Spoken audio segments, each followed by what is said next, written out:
মাছগুলো লাল লাল করে ভাজা হয়ে গেছে, আমি তুলে নিচ্ছি এক এক করে। এবার আমি পেঁয়াজ কুচিটা দিয়ে দিচ্ছি।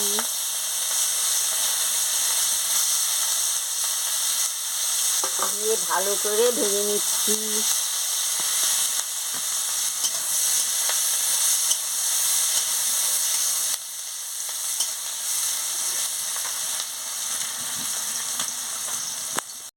আদা বাটা, রসুন বাটা আর লঙ্কার বাটা দিয়ে দিচ্ছি, কাঁচা লঙ্কা দিয়ে দিচ্ছি। দিয়ে ভালো করে মশলাটাকে কষিয়ে আর পেঁপেটা মশলার সঙ্গে দিয়ে দিচ্ছি।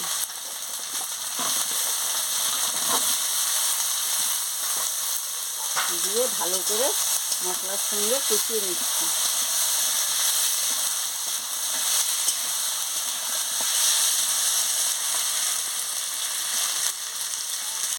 গুঁড়ো দিয়ে দিচ্ছি।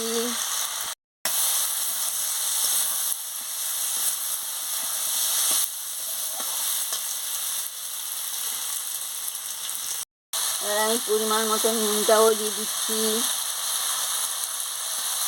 দিয়ে ভালো করে নাড়িয়ে নিচ্ছি।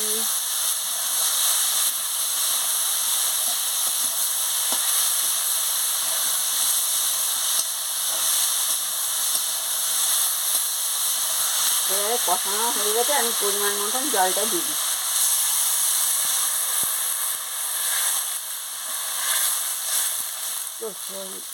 পরিমাণ মতন মিষ্টি দিয়ে দিচ্ছি।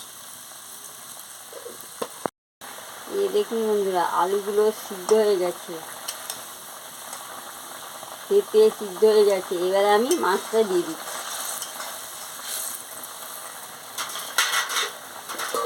মাছটা ভেজে রেখেছিলাম, এক এক করে দিয়ে দিচ্ছি। বিশাল বিশাল কই মাছ।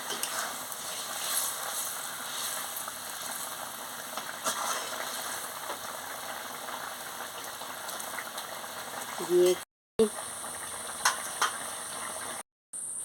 এইভাবে কই মাছ, পেঁপে, আলু দিয়ে কম মশলা দিয়ে ঝোল রান্না করে খাবেন, খুব ভালো লাগবে। ভালো লাগলে আমাকে লাইক করবেন, শেয়ার করবেন, মেসেজে লিখে জানাবেন, সাবস্ক্রাইব করবেন, বেল আইকনটি বাজিয়ে দেবেন, আমার ভিডিওটা শেয়ার করে দেবেন। আমি আবার কালকে ফিরে আসছি।